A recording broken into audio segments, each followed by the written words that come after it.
Bonjour, je suis Vincent Bouvet du blog initiation-photo.com. Aujourd'hui, je partage avec vous comment savoir lire la lumière pour mieux photographier. Pourquoi savoir lire la lumière est important pour mes photos? Alors, vous le savez déjà, photographier, c'est écrire avec de la lumière. En fait, savoir lire la lumière revient à choisir quel type de stylo vous allez utiliser pour écrire. Imaginez-vous, écrire une lettre avec un marqueur, faire une pancarte avec un stylo bic, ou faire une peinture avec un stylo plume. Évidemment, en fonction de la finalité que vous cherchez à obtenir, il est important de savoir choisir l'outil le plus adapté. Par exemple, l'éclairage est différent dans une scène dont la finalité est d'évoquer la douceur, d'une scène dont le but est d'évoquer la peur. Dans le premier cas, on cherchera une lumière douce et chaleureuse, alors que dans le second cas, une lumière froide et très contrastée permettra d'obtenir des zones d'ombre dans lesquelles les détails moins visibles donneront du mystère et de l'inconnu. Savoir lire la lumière vous permettra donc de savoir quel type de photo vous pourrez produire dans un lieu défini, quelle lumière chercher ou construire pour transmettre une idée préconçue, connaître les ajustements à faire pour obtenir la lumière la mieux adaptée à votre besoin. Quels sont les points d'attention sur lesquels se concentrer? Qui dit lumière dit ombre, car la lumière c'est un peu comme le vent. Il n'est pas toujours facile de directement la voir, mais bien plus facile de voir ses effets. Les éléments à regarder sont les ombres, bien sûr, les surfaces des différents matériaux de la scène, et les volumes des objets de la scène. Apprendre à déchiffrer les effets de la lumière sur chacun de ces éléments va vous permettre de mieux comprendre l'éclairage et ainsi évaluer la qualité de la lumière. Comment regarder chacun de ces éléments? Commençons par les ombres. Plusieurs critères sont à voir dans les ombres. Leur nombre pour un même élément, car il indiquera le nombre de sources lumineuses. La direction, puisqu'elle indiquera la position angulaire de la source de lumière par rapport à l'objet. La longueur de l'ombre projetée indiquera la hauteur de la source de lumière. La netteté de son contour indiquera la taille relative de la source.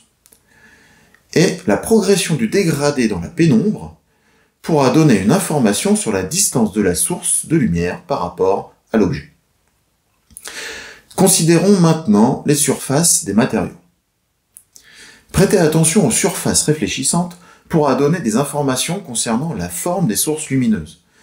C'est particulièrement utilisé en portrait, quand on regarde la forme des reflets, des éclairages dans les yeux du modèle par exemple. Cependant, il faut garder à l'esprit que le rendu d'un même éclairage ne produira pas le même effet sur les surfaces et les matériaux différents. C'est la raison pour laquelle chaque type de sujet nécessite souvent un setup d'éclairage différent et qu'il n'existe pas de modèle d'éclairage unique pour toutes les scènes. Enfin, arrêtons-nous à propos du volume des objets de la scène.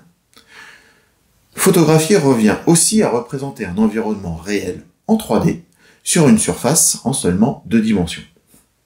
On comprend donc immédiatement qu'une attention particulière au volume des objets de la scène est nécessaire.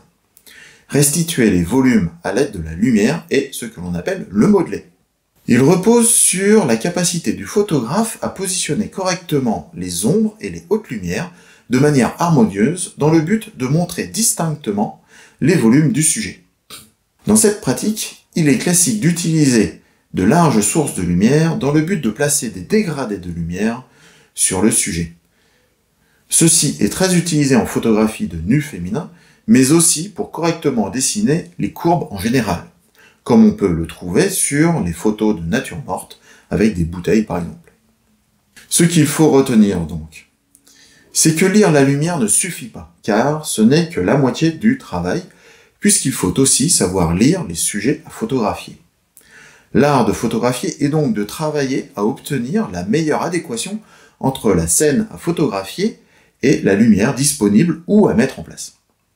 Mon conseil est donc d'entraîner son regard à savoir distinguer le maximum de caractéristiques clés de vos sujets et des effets de la lumière, de manière à ce que votre vision du monde devienne un automatisme et une évidence pour vous.